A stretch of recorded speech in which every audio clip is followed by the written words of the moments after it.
वकील तकड़ा होने की निशानी है कि मौलवी खिदर हयात को माँ की गोद में तो सुकून मिलता है लेकिन यहाँ नहीं आता। मेरा चैलेंज था, है और रहेगा। मौलवी खिदर हयात अगर शहीद भी हो जाए ना तब भी कर्जा इस पे माफ नहीं होगा। ये हमारा कर्जा है इस पे। अगर हालत नज़ा में भी इसे चैलेंज कबूल करना पड़े ना, हम इसे बुलाने के लिए तैयार हैं। मैं आज भी यहाँ कह रहा हूँ, मौलवी खिदर हयात ये 12 मौके हो गए, हमने तुझे 13वां मौका दिया है। चल तू 13वां बन जा। पता नहीं 12वें मौके में जाके कहीं उस 12वें के पास न चला जाए जो गार में है। न उसने निकलना है न इसने निकलना है, कहीं हमें तो खतरा है इसके लिए। बहरहाल रुजू पता नहीं माँ कबल का होता है नहीं होता, ये इन्हें पता होगा। आज बक्कर की सरजमीन में नहीं आया तो कोई बड़ी बात नहीं है। आप खुद अंदाजा लगा लें कि ये अभी कहता है मैं देवबंद को चैलेंज करता हूँ, मेरे सामने लाओ। मैं कहता हूँ हम तेरा चैलेंज कबूल करते हैं, आ हमारे सामने बैठ। लेकिन अभी तक नहीं आया। आप हजरात के सामने बात मौजूद है। हम फिर भी उम्मीद रखते हैं मौलवी खिदर हयात को शौक हो गुफ्तगू का, अल्हम्दुलिल्लाह हर जगह तैयार हो। अगर इससे बढ़ के बात कहता है ये मेरे अकाबिर को चैलेंज करता है तो मैं भी चैलेंज के जवाब में चैलेंज करता हूँ। वत्ताअन्नुत लित्ताअन्नुत जाइज़ुन, अगर कोई सरकशी करे तो जवाब सरकशी में देना फुक़हा ने जवाज लिखा है। मैं कहूंगा इस्लाम भी मेरा होगा, खर्चा भी मेरा होगा, अमन का इस्लाम भी मेरा होगा। लाओ तैयब पंजपीरी को, माशाअल्लाह, लाओ मौलवी ज़ियाउल्लाह शाह बुखारी को। क्यों नहीं आता? जरा वो हमारे मुकाबले में आए ना।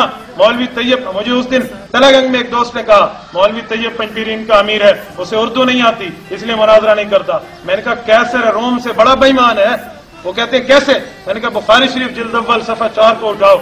हजरत अबू सुफियान जब कैसर रोम के पास पहुंचे और कैसर रोम ने हालत कुफर में गुफ्तगू करना चाहिए तो उसे अरबी नहीं आती थी। अबू सुफियान से उसने गुफ्तगू की है। बुखारी शरीफ जिल्द अव्वल सफ़ा 404 के सफ़ा 4 के अल्फाज हैं, फ़क़ाल लितर्जुमानिही, उसने एक तर्जुमान बिठाया। मौलवी तैयब तू तो उससे भी क्या गुजरा लगता है, तर्जुमान बिठा के बात नहीं कर सकते, हम तुम्हें तर्जुमान देंगे। आए वहां उसने कहा नहीं सिर्फ अरबी बोलदा से। मैं कहा अरबी में ले आओ, हम देख लेंगे इसे। मैं देखता हूं इनकी अरबी कहां तक पहुंची। हैरानगी की बात है। अच्छा चलो जिसको उर्दू आती है जरा वो सामने आ जाए ना। मौलवी ज़ियाउल्लाह शाह गुजराती आ जाए, इन्हें बड़े चैलेंज करने के शौक है। जरा आए ना, मैं दिखाऊंगा।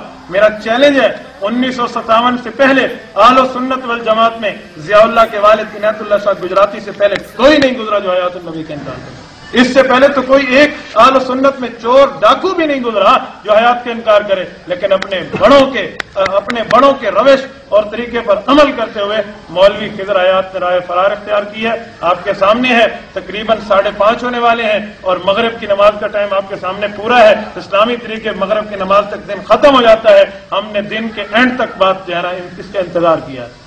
सुम्मा अतिम्मु सियाम इलल लैल, एक तो नुक्ता हमने निकाला ना कि रात तक पूरा करो। हम रात तक बैठे लेकिन अभी तक मौलवी खिदर हयात नहीं आया। मैं यकीन से कहता हूं इंशाअल्लाह मसला के देवबंद के सामने नहीं आएगा।